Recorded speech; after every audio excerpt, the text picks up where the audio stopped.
Assalamualaikum warahmatullahi wabarakatuh. Salam semangat semuanya. Ketemu lagi dalam pembelajaran bahasa Indonesia. Sudah siap belajar dengan Umi K lagi? Hari ini kita akan belajar mengenai struktur dan aspek kebahasaan teks deskripsi. Ayo, ada yang masih ingat tidak pembelajaran sebelumnya? Supaya tidak lupa, kita ulas sedikit yuk mengenai pembelajaran sebelumnya, yaitu tentang teks deskripsi. Di pembelajaran sebelumnya, Umi sudah menyampaikan kata kunci yang digunakan di dalam teks deskripsi adalah menggambarkan. Sehingga, jika ditanya mengenai pengertian teks deskripsi, jawabannya adalah teks yang digunakan untuk menggambarkan sebuah objek. Objeknya bisa berupa tempat, benda, atau peristiwa. Untuk tujuan pembelajaran hari ini, setelah pembelajaran berlangsung, Ananda diharapkan dapat menelaah struktur dan aspek kebahasaan teks deskripsi, baik yang dibaca ataupun didengar. Untuk materinya, yang pertama adalah struktur teks deskripsi. Yang kedua adalah aspek kebahasaan teks deskripsi.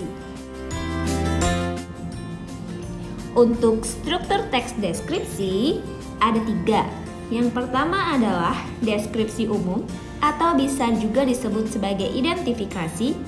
Yang kedua adalah deskripsi bagian dan yang ketiga adalah simpulan.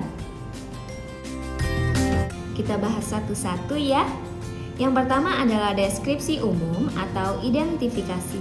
Deskripsi umum adalah bagian awal sebagai pembuka teks. Biasanya berisi gambaran tentang objek secara umum. Misalnya saja, informasi tentang letak objek, gambaran umum keseluruhan teks, atau gambaran umum objek dalam kehidupan sehari-hari. Contohnya, Candi Borobudur adalah candi yang terletak di Yogyakarta. Candi Borobudur merupakan aset wisata Indonesia. Atau bisa juga, kucingku bernama Timo. Dia adalah jenis kucing Persia. Timo merupakan kucing yang sangat lincah dan lucu. Selanjutnya, struktur yang kedua adalah deskripsi bagian. Deskripsi bagian menggambarkan setiap bagian dari objek yang digambarkan.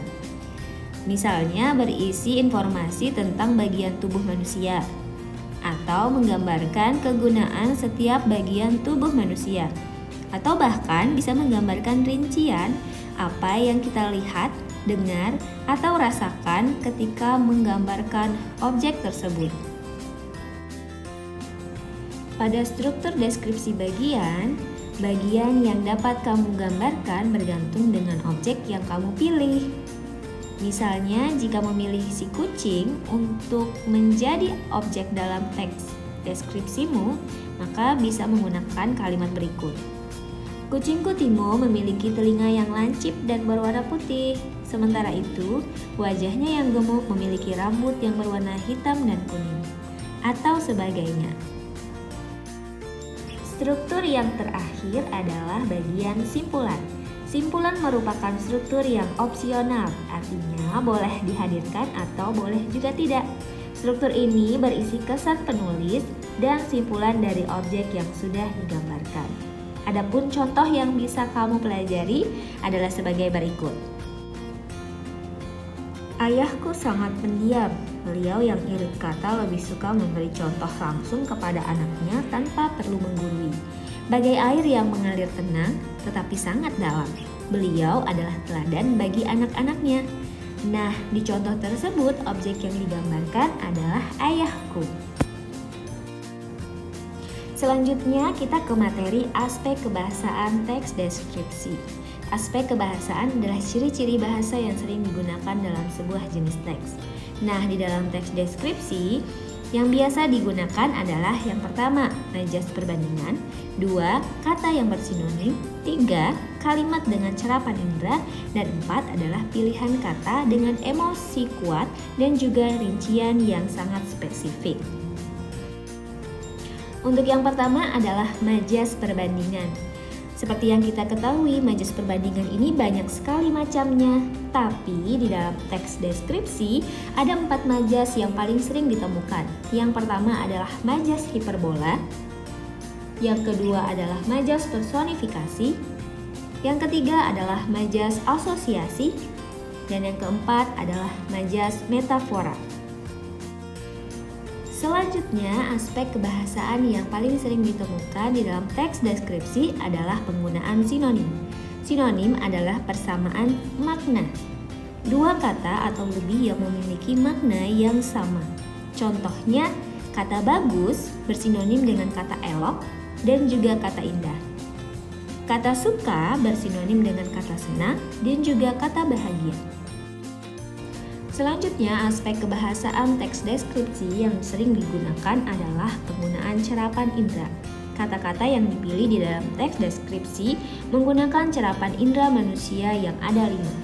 Misalnya, pada kalimat baunya manis seperti gula, ada kata bau yang menggunakan cerapan indera penciuman. Kalimat selanjutnya, bukit tinggi menjulang sejauh mata memandang. Terdapat cerapan indera penglihatan pada kata bukit tinggi menjulang. Nah, aspek kebahasaan selanjutnya adalah penggunaan ejaan yang tepat. Termasuk di dalamnya adalah penggunaan huruf kapital, penggunaan tanda titik, dan juga penulisan yang tepat untuk kata depan, di, ke, dan kata dari. Aspek kebahasaan terakhir di dalam teks deskripsi adalah penggunaan kata umum dan kata khusus.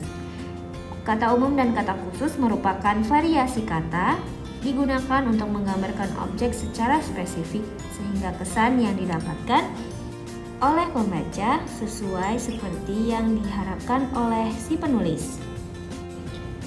Bagaimana? Mudah bukan memahami struktur dan aspek kebahasaan teks deskripsi?